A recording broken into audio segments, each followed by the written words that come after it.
yasa kake son zama jami'i?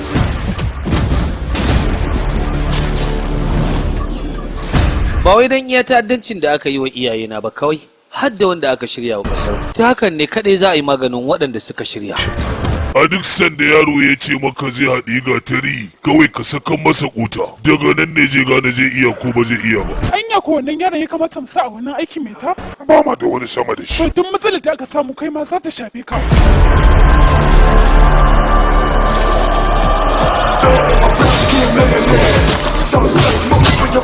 Ni ne aka turo domin kula da wannan aikin. Ni kuma nan yankin a karkashi na yake. Dole da umarni na za ka yi aiki. In magana gaskiya wannan aiki shine burina. Ga mafarki na nan ina ganin sa ya kusa cika. Yau rana ce da ba iya tarihin Indiya ba, tarihin duniya ma ba zai taba mantawa da ita ba. Na yi mata lakabi da ranar sakamako.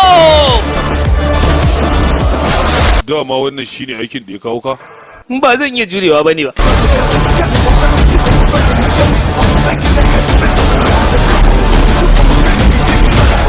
Ka tsallako iyakar da wajibi ne a kaina na ɗauki mataki a kanka. Ka bar ni bana da wani zaɓin. Ka miƙa wuyanka. Ka kama nan za ka iya. Da akwai matsala. Ina da buƙatar a kirayi taron gaggawa. Kuma yanzu nan. Kai! Yanzu ne za ku ga asalin masifa.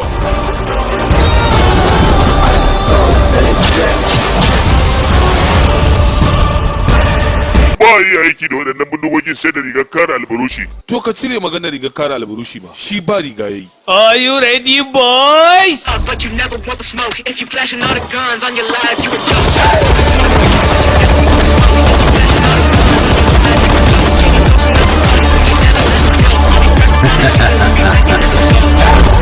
Jami'i!